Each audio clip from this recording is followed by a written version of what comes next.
happy hour. It's probably not going to be a full hour, just FYI. I was thinking about that this morning. I was like, I hope people didn't think I was going to talk for an entire hour. I'm probably not. But I thought what we would do is just start together and have a couple of words of discussion around this morning, and then basically do a group meditation together. But there's one thing I wanted to start to talk to you about, because I know everybody is pretty stressed out and unsure about what's going on, not just in Calgary, but in the world right now. And I want to speak to you just for a few minutes this morning about immunity and what that really means, what immunity really means. Not just physically, because of course there's a physical kind of immunity, but what's behind that really is a kind of energetic immunity. And I want to talk to you about what that energetic immunity actually is, because I think it's actually the most important part of our immunity. It isn't necessarily the things that we put in. It's not necessarily the things that we avoid. It's the things that we hold inside of ourselves that actually represent immunity. I don't know how many of you I know personally, but I've been trained as an anthroposophic physician. That is something a little bit different than kind of your standard naturopathic physician. And I trained in that about 15 years ago, and it's a long story how I got there. But what an anthroposophic doctor does is looks at a human being not just as, a piece of like another animal to be taken care of, or another plant to be taken care of, but as something that's eminently a spiritual being having a human experience. And anthroposophic medicine attracted me for lots of different reasons. And maybe I've told some of you the stories, and maybe I haven't told anybody the stories. But what really attracts me about the concepts in anthroposophic medicine is that they are so practically useful in daily life and in how I get to treat patients. I use a lot of remedies that have come out of anthroposophic medicine in my practice. Some of you might realize that is the case, and some of you might not. But I want to tell you a little bit about the concept of immunity in anthroposophic medicine. Really fundamentally at the crux, the human being is considered to be 4-layered in anthroposophic medicine. The bottom layer is the physical body, which really has its own kind of perfection. It's actually the thing that tends to be the most consistent for you over time. It can be affected by many things over time, obviously, but it is this perfect vehicle that you bring. And then it's infused with other layers. So the thing that puts it into fluid movement is the chi body, or the etheric body. There's many names for it in different kinds of healing traditions. In anthroposophic medicine, it's called the etheric body, but what it really represents are the plant-like aspects of your being. So the thing that moves fluids around, the thing that is like a plant. And that part of your body is actually very much the bottom force of your healing. So it's the layer that brings blood, brings lymph, brings all of the things that to the location that are needed for healing. Then there's another body on top of that, which again depends on which tradition you're looking at, what that's called. But in anthroposophic medicine, it's called the astral body. It's also known as the mental or emotional body. There's different subcomponents to it, but as a category, it's like what you're carrying with you in your impressions and how you respond, more from the automatic perspective. So things that you do without thinking, a lot of that is carried in the mental body. You don't have to use your mental body that way, but most people do. That is the part of you that you have in common with animals. It's It's a perfection in lots of ways, and it runs counter to the etheric body. They're supposed to be there in polarity and balance. And so sometimes when we overthink, as an example, we can deplete our chi energy or our etheric body energy. I think everybody's probably had the experience of that, even if they've never used those words. And then on top of that, there's what in anthroposophic medicine is called the ego organization, or the I. That's the part of you that is human. It's the part of you that steps out of the limitations of the animal and manifests something creative in the world. So it's the thing that helps you to create art or be inspired, or as the expression goes, find your humanity. So when we talk about immunity, what we're really talking about is how aligned you are, how present you are to the ego organization, to the I am. And so I'm hoping that we can use that as a concept right now. So at the end of the day, immunity is a much bigger function than you realize, because what it actually is the inner force that shows you what is self and what is non-self. And to a degree, that's one of the most important things that you can have a question about. Because that is really the human journey, is learning what is self and what is not self. Not in a way that's, in an antipathy where you're pushing things away, but rather in a way where you are becoming aware deeply about who you are, what's important to you, and what you're going to choose for yourself and what you're going to engage in creating. That is the level of you that is immunity. Now, I'm sure you've had this recent experience of listening to reports on coronavirus and going 100% fully into your lowest astral body layer and basically responding like a reptile would in defense. So we have this part of our being that is hooked very much into what's called in neuroscience your reptilian brain. That's the thing that basically is the defender, the unconscious defender of your bodily existence. And of course, we need those things. They're important. They're defense mechanisms that exist for a reason. However, in circumstances like this, in essence, we need to cultivate that higher level. We cannot continue to snap into reptilian and not expect to have consequences from that. So when we have people who have a weakening in that structure, and that structure can be weakened for lots of reasons. Maybe you're actually actively working on something within yourself and you actually need a revision in your body to achieve what it is that you're trying to achieve on all levels. And sometimes under those conditions, people do get ill. Children do this a lot. We see kids who get infections and they almost always make developmental milestones after the fact. So adults aren't as obviously doing that, but they certainly can do that. And I'm not suggesting that everybody should go out and actively try to get coronavirus for that reason. I'm not saying that at all. But what I'm saying is that you are interacting from within yourself with your environment.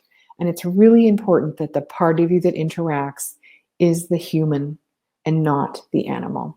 Hard to do, I know, because I turn the news off. Listen to it for 5 minutes if you really want to get a sense of what's going on. That's fine. And then come out of it and find center. And that's what we're going to try and do now, and also going to try and do that over the next 2 weeks. I'm hoping to do this in the morning for a window of time. and hopefully make the introduction a little bit shorter. I thought I would then have a chance to do a meditation with you. And so I'm going to basically do a guided meditation because I'm sure there's a range of different experiences with meditation online at this moment. All of you have different experiences with it. And I think one of the easiest things to do as a group is to do a meditation where we're all in the same zone together. So we're going to do a meditation that I really love. It's called Peace to All Beings. And so in meditation, ideally, you would be as relaxed as you can be. It works a bit better to sit up. If you're lying down, sometimes people will fall asleep. And the ideal is to be in your consciousness, or work to be in your consciousness and present to the words while I'm going through the meditation. Ideally, you would also want to have both feet on the ground if you can, or the floor, I mean to say. I mean, outside would be great, but probably hard to do in this moment. So keep your feet on the floor. Sit in a relaxed way. If you can do meditation posture, that's great. If you can't, it's not a big deal. Just be comfortable and relaxed.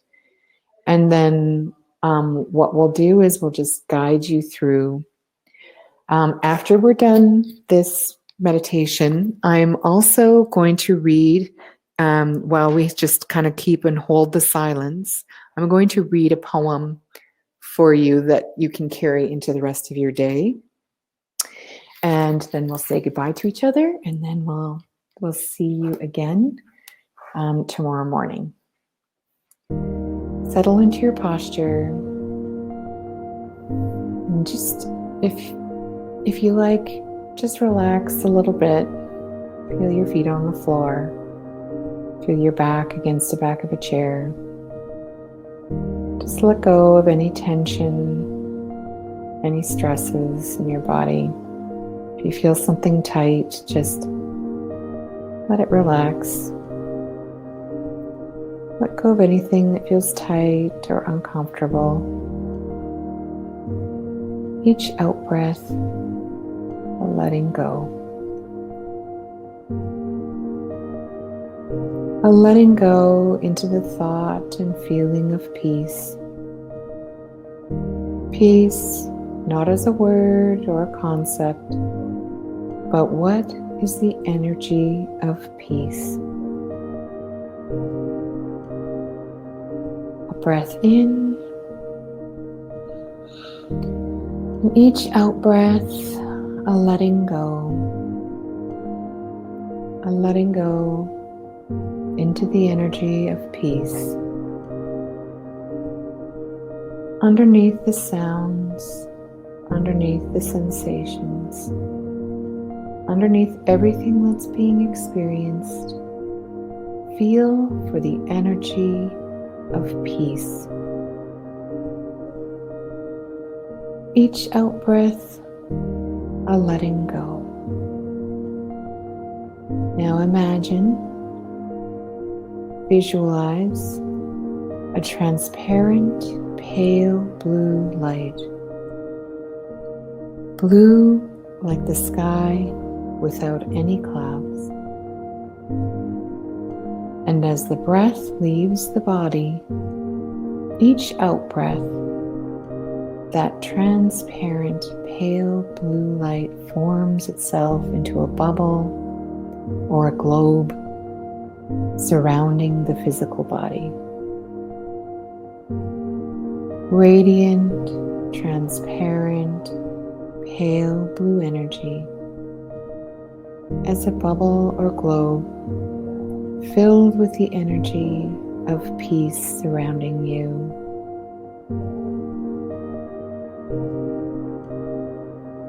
Then bring the attention to a point or place just above the navel and a little way inside. A point of light like a diamond or a star at the center of the being. And As the breath comes into the belly, so too does the light begin to expand. Each in-breath, a transmission from cell to cell, filling the temple of the body with light. Each out-breath, peace and letting go, confirming that transparent, sapphire blue globe surrounding you.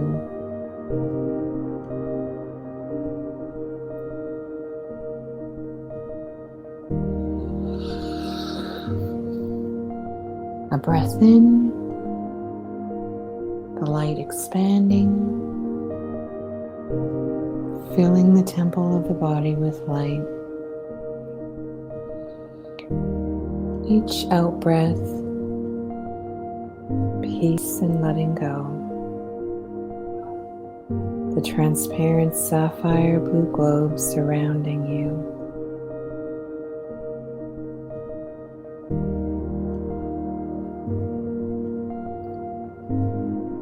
An in-breath and an out.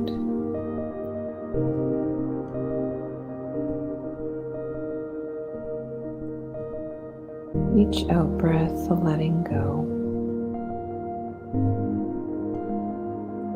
A letting go into the energy of peace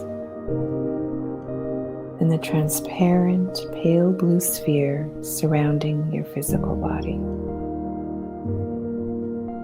Each in-breath, light, expanding from your center.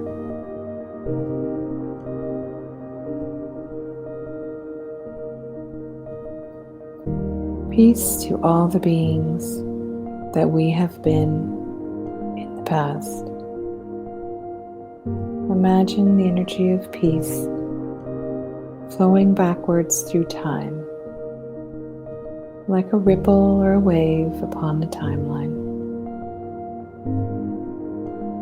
May all the beings that we've been be well and happy and free from fear.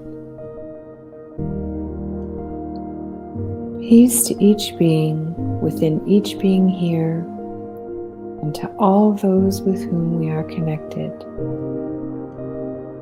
whether they are near or far, known or yet to be known, in this world or some other. Just imagine this energy of peace flowing down all the lines of connection. May each being within each being here and all those with whom they are connected be well and happy and free from fear. Peace to all the beings that we are yet to be in the near future or the far distant future.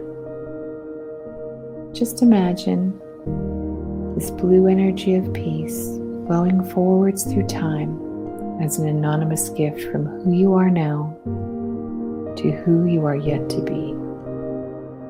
That peace may be waiting there for you in each new moment as it arises.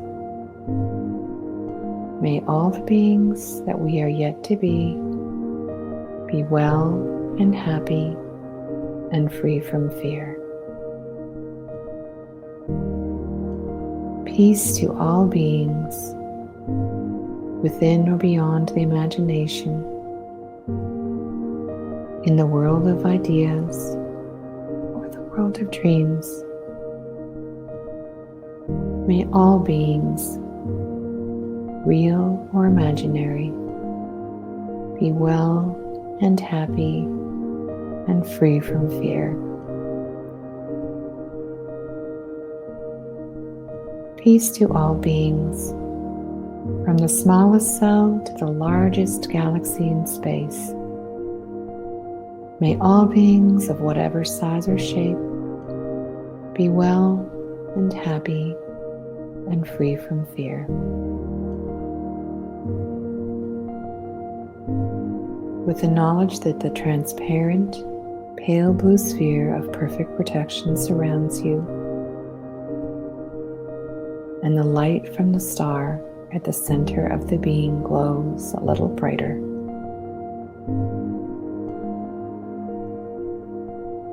When you find an out-breath that feels good, open your eyes to a new moment in your own time.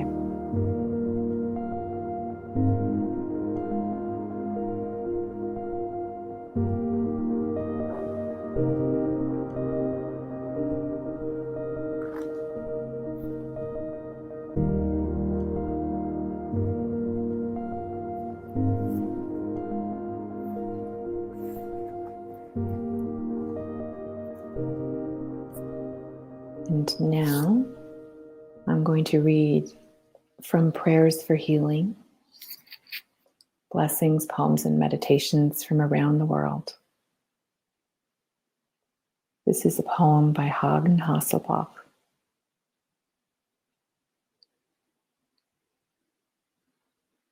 Let there be peace, welfare, and righteousness in every part of the world.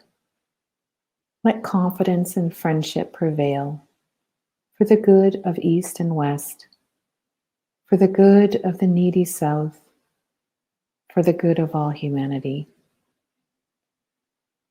Let the people inspire their leaders, helping them to seek peace by peaceful means, helping them and urging them to build a better world, a world with a home for everybody, a world with food and work for everybody, a world with spiritual freedom for everybody. Let those who have the power of money be motivated by selfless compassion. Let money become a tool for the good of humankind. Let those who have power deal respectfully with the resources of a planet. Let them respect and maintain the purity of air, water, land, and soil. Let them cooperate to restore the soundness of Mother Earth. Let trees grow up by the billions around the world. Let green life invade. Let industries serve humanity and produce waste that serves nature. Let technology respect the holiness of Mother Earth. Let those who control the mass media contribute to create mutual understanding, contribute to create optimism and confidence. Let ordinary people meet by the millions across the borders. Let them create a universal network of love and friendship. Let billions of human beings cooperate to create a good future for their children and grandchildren.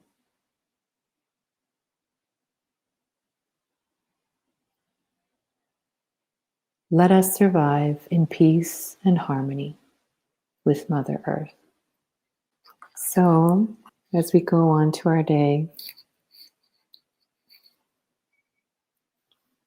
let's remember that humanity has the power to create the world we dream of with every choice we make.